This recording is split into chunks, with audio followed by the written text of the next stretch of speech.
In the dim glow of his opulent study, surrounded by walls lined with leather-bound books he'd never read and a desk cluttered with forgotten fortunes, Alexander Harrington crumpled to the floor like a discarded puppet.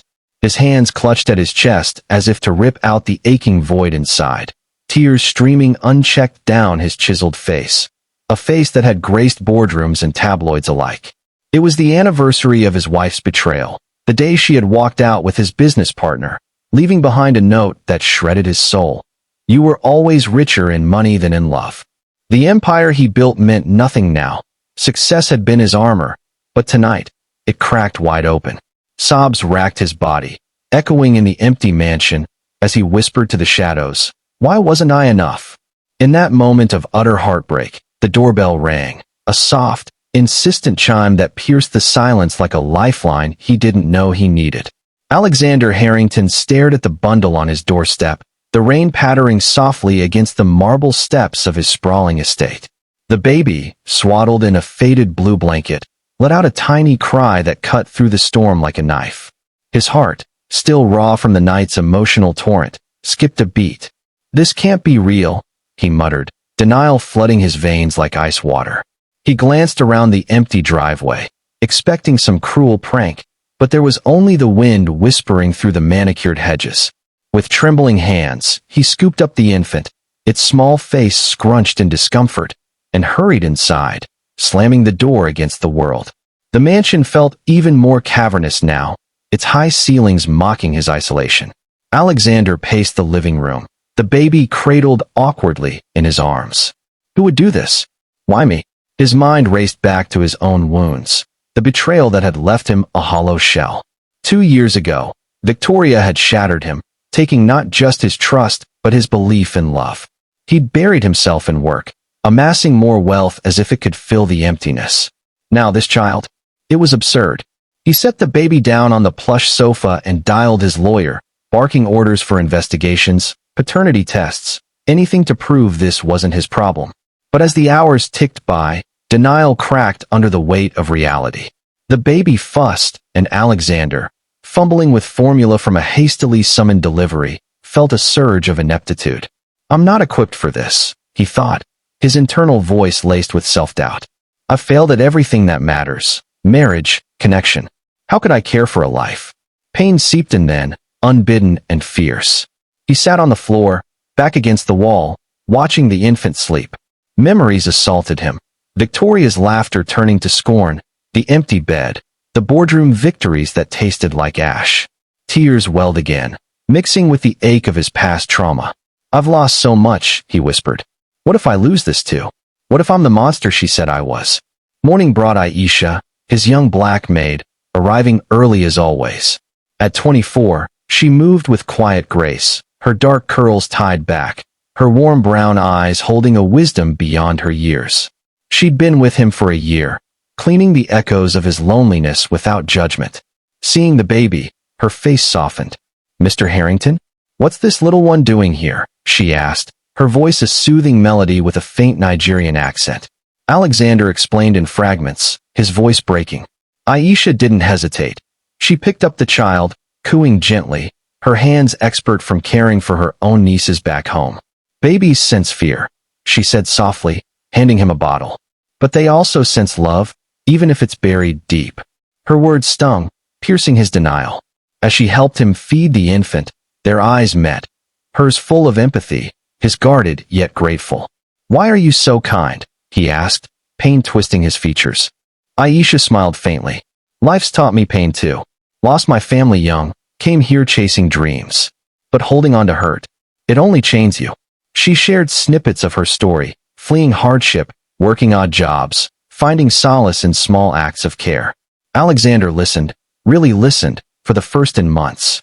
Her presence sparked a flicker of warmth, a stranger's wisdom cracking his shell. Yet pain lingered. That night, alone again, he cradled the baby, whispering apologies for a life he hadn't lived fully.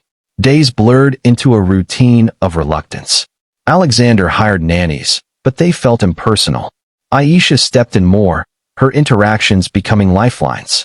One afternoon, as rain lashed the windows, she found him staring at old photos, tears silent.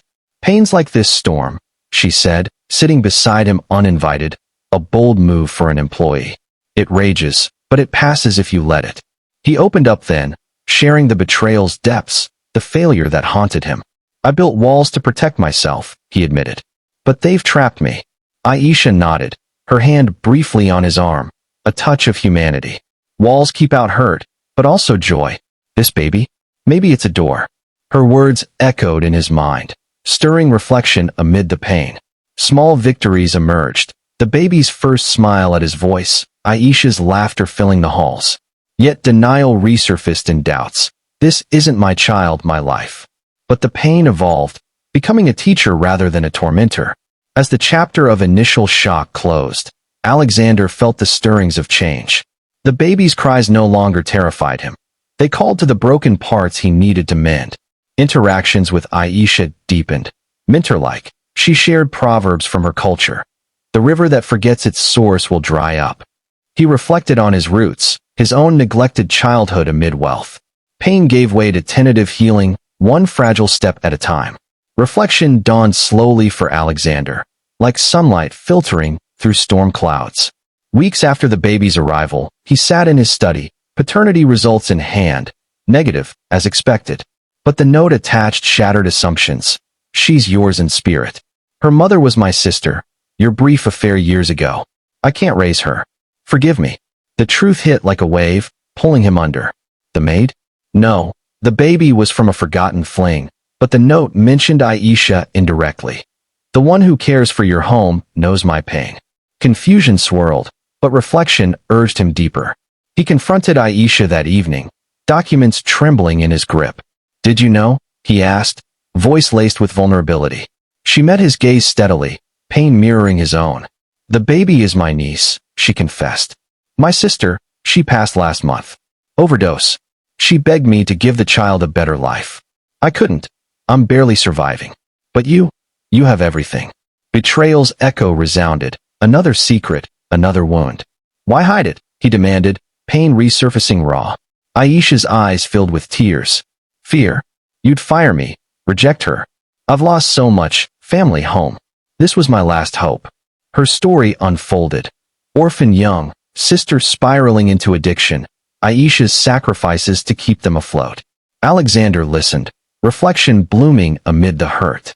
I've been blind, he thought. Wealth blinded me to other struggles. Pain intertwined with empathy now. That night, he walked the gardens with the baby, now named Lila, after Aisha's mother. Internal dialogue raged. You failed before, but this? This is a chance to rebuild. Small victories punctuated the days. Lila's giggles at his silly faces, Aisha's shared meals turning into conversations. She became a mentor unwittingly, her resilience inspiring. Strength isn't in never falling, she said one dusk as they watched Lila play. It's in rising, scarred but whole. Reflection deepened through interactions. A stranger at the park, an elderly man with his grandchild, noticed Alexander's awkwardness. Kids teach us to love without conditions, the man offered, sparking realization. I've conditioned my heart on success, Alexander pondered.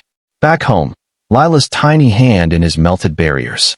Pain visited in waves, flashbacks of loss, but reflection transformed it. Betrayal taught me caution, but also compassion, he realized. Personal growth emerged tentatively. Alexander reduced work hours, delegating his empire. He and Aisha navigated co-parenting, boundaries blurring into partnership. One evening, over tea, he shared his trauma fully. Victoria left because I was absent, chasing illusions. Aisha touched his hand. And now, you're present. Warmth sparked, mutual healing. Her stories of African folktales, filled with redemption, became bedtime rituals for Lila and lessons for him. Struggles persisted, doubts about fatherhood, societal whispers about his unconventional family. But victories shone brighter. Lila's first steps toward him, Aisha's smile lighting his world. Reflection led to action. He funded scholarships for immigrants like Aisha, finding purpose beyond wealth. Healing isn't linear, he thought during quiet moments. It's a mosaic of broken pieces reformed. As months passed, growth solidified. Alexander proposed to Aisha not out of obligation, but love born from shared scars. "You've shown me truth unites more than blood," he said, kneeling with Lila in arms. She accepted, tears of joy mingling with past pain. Their union was quiet, profound, a forever bond forged in vulnerability. In the end, Alexander stood on his doorstep, family by his side, watching the sunset. The mansion no longer echoed emptiness. It hummed with life.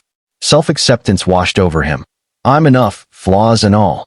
Emotional peace settled, a renewal from ashes. Lila's laughter sealed it, proof that from heartbreak blooms hope. Moral of the story: true healing comes not from erasing our wounds, but from embracing them as teachers that guide us toward deeper connections, self-forgiveness, and the inner strength to rebuild a life richer in love than in loss.